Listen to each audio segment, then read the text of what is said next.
Aujourd'hui, je vais vous apprendre à méditer réellement. On va ensemble démystifier la méditation pour vraiment savoir qu'est-ce que c'est méditer et surtout qu'est-ce que n'est pas la méditation. Bonjour et bienvenue dans cette première séance de ma formation gratuite pour apprendre à méditer. Je suis Julia, je suis psychologue et psychothérapeute et je vais vous accompagner en 5 séances pour apprendre à véritablement méditer en toute autonomie pour pouvoir bien comprendre toutes les bases de la méditation. Parce que la méditation, c'est un outil unique, exceptionnel et vraiment génial pour pouvoir réguler ses émotions. Il me semblait très important que je vous propose une petite formation sur les bases de la méditation. Comme ça, vous allez pouvoir tout seul apprendre à réguler vos émotions de la meilleure des manières en prenant du recul, sans jugement envers vous-même. C'est parti?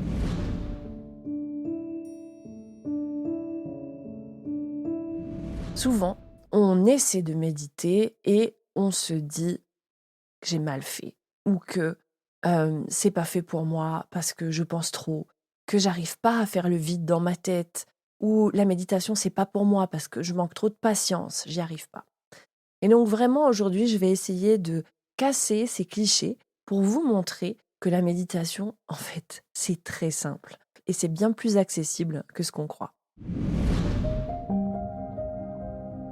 On va commencer par ce que n'est pas la méditation. On va déconstruire quelques idées reçues qui ont la vie tenace. La première, c'est quand on croit que la méditation, c'est arrêter de penser. Beaucoup de personnes imaginent qu'il faut pouvoir lisser son esprit, clarifier son esprit quand on médite. Beaucoup de personnes pensent qu'ils n'arrivent pas à méditer parce qu'ils sont sans cesse envahis par des pensées et que la méditation est donc ratée. Ils imaginent qu'il faut faire le vide dans sa tête, ne plus avoir aucune pensée, que ce soit le rythme plat dans leur esprit. Ça, je vous le déconseille parce que le rythme plat dans l'esprit, c'est la mort. Et méditer, ce n'est vraiment pas mourir. Et je vous déconseille d'essayer d'avoir le rythme plat. Il vaut mieux le prendre en riant pour bien vous en souvenir et ne plus vous critiquer d'avoir des pensées quand vous méditez. Parce que le seul moment où vous allez avoir un esprit vide, totalement vide, c'est malheureusement le jour de votre mort. Donc c'est absolument pas ce qu'on cherche à avoir. La méditation, ce n'est vraiment pas de ne plus avoir aucune pensée. Vraiment rien à voir.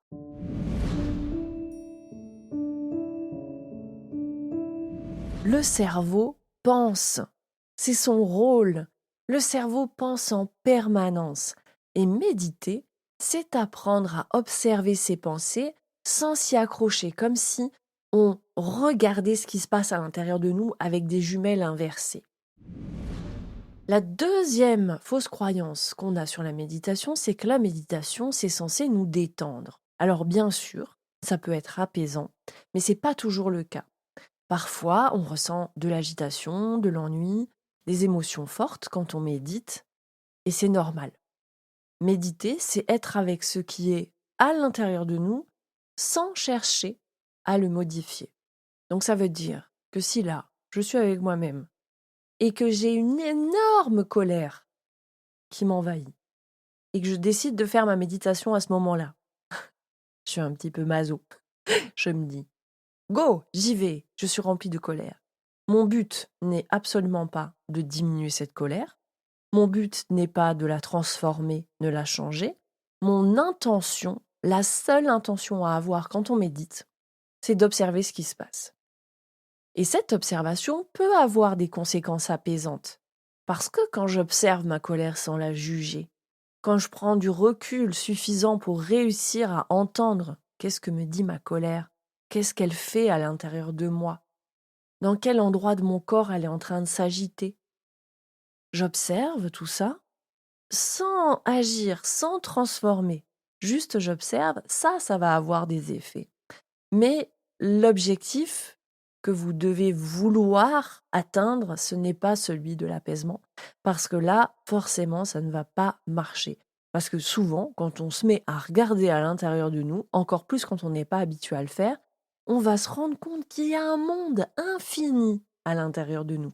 un monde sensoriel, parce que vous allez vous mettre à ressentir plein de choses dans votre corps que votre cerveau avant ça avait bloqué en vous disant ça l'intéresse pas d'être au courant de tous les petits endroits où il a mal, ça l'intéresse pas de savoir tous les trucs que je gère et les problématiques, nanana, nanana. Parce que notre cerveau, il fait ça. Notre cerveau, c'est un petit peu notre ordinateur de bord et il nous déleste de beaucoup d'informations, de choses qu'en fait, il gère lui-même tout seul très bien. Il n'a pas besoin de notre conscience pour pouvoir gérer tout ça et donc du coup, quand volontairement vous vous mettez à regarder ce que fait votre ordinateur de bord ou ce qui se passe dans votre corps, vous en prenez plein les yeux. C'est parfois un feu d'artifice sensoriel, un feu d'artifice au niveau des émotions. Et il n'y a rien à faire. Simplement observer. Observez ça en vous disant waouh, je suis vivante. Je suis un feu d'artifice de sensations, d'émotions, de pensées. Et déjà, rien que ça devrait vous faire sourire. Ce qui avant vous faisait fuir quand vous commenciez à voir tout ce qui se passe à l'intérieur de vous et que vous alliez juger ça, cette fois, juste souriez en pensant à cette idée que waouh, il s'en passe des choses à l'intérieur de moi. Et je vais aller méditer pour observer toute cette petite vie qui se passe à l'intérieur de moi.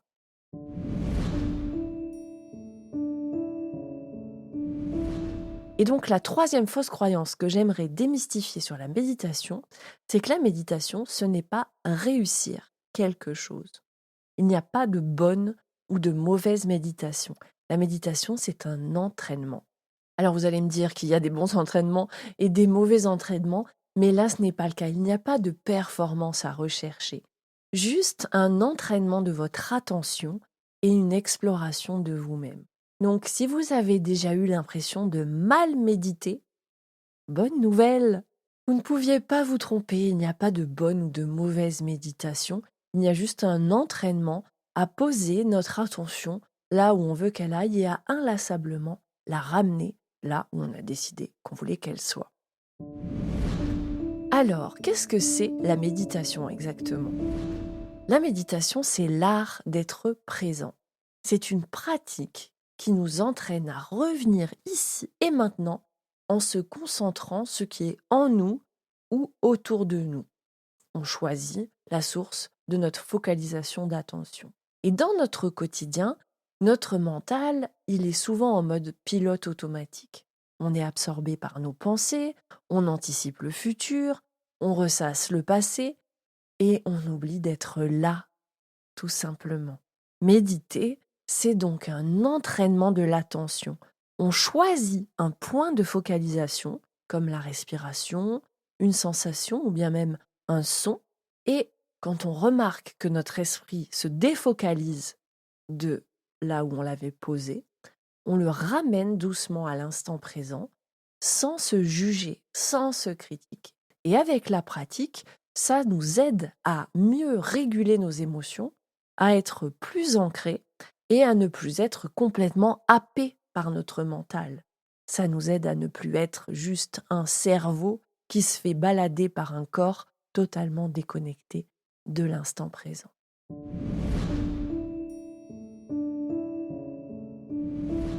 Alors, avant de finir cette première séance, je vous propose de faire une petite expérience.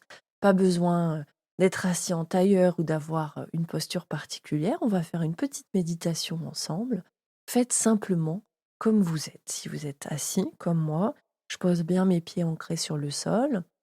Et vous pouvez fermer les yeux si vous le souhaitez ou simplement baisser un peu les yeux et laisser comme si vous regardiez, vous laissiez votre regard un peu dans le vide. En méditation, on n'est vraiment pas obligé de fermer les yeux. C'est d'ailleurs une contrainte sociale qu'il faut vous retirer. Vous pouvez très bien, méditer en regardant devant vous, il y a aucun problème à garder les yeux ouverts. Parce que parfois on est gêné, on se dit qu'on va pas pouvoir méditer parce qu'il y a des gens autour de nous. On imagine qu'on va pas pouvoir fermer les yeux parce que peut-être on va nous juger si on a les yeux fermés, alors qu'en réalité on peut vraiment méditer les yeux ouverts.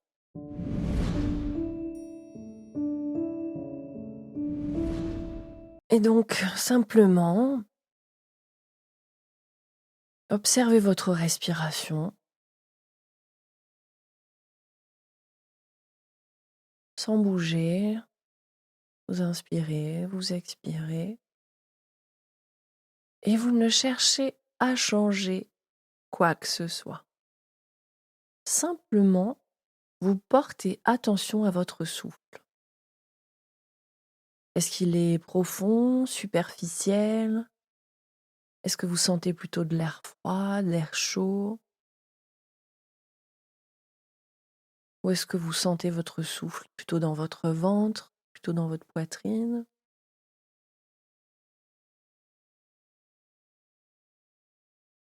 Et si une pensée surgit, quand vous allez en prendre conscience que votre esprit est parti vagabonder, pas de jugement, pas de critique, pas de reproche, simplement je ramène mon attention sur ma respiration.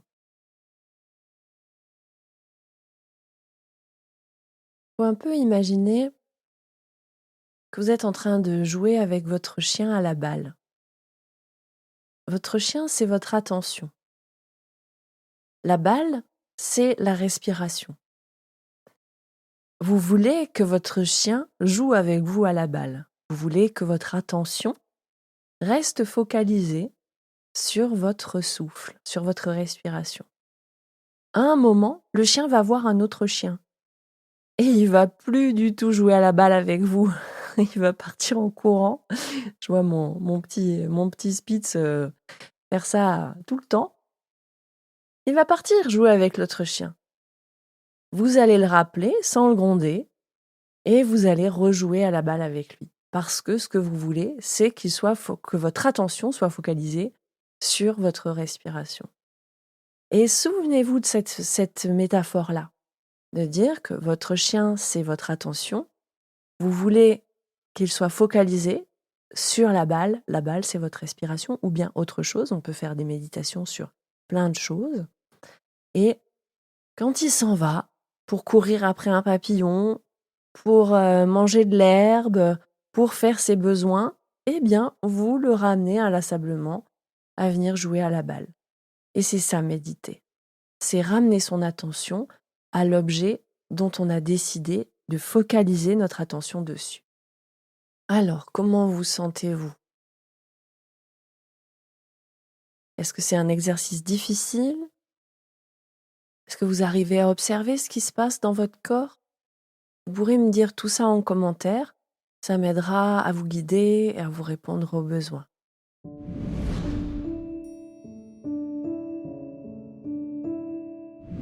Et voilà, vous venez peut-être de faire votre toute première expérience de méditation focalisée sur le souffle.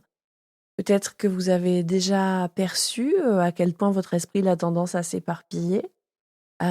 Et c'est OK. La méditation, c'est revenir encore et encore, sans jugement, ramener notre attention là où on veut qu'elle soit. Dans la prochaine séance, on parlera de la posture et de l'ancrage, parce que savoir comment s'installer confortablement et savoir comment bien percevoir l'ancrage corporel, c'est essentiel pour pratiquer à la fois avec plaisir et régularité la méditation. Et d'ici là, je vous invite à repratiquer dans la journée, peut-être pendant 1 ou 2 minutes, cette courte méditation où simplement vous allez vous focaliser sur l'observation de votre respiration.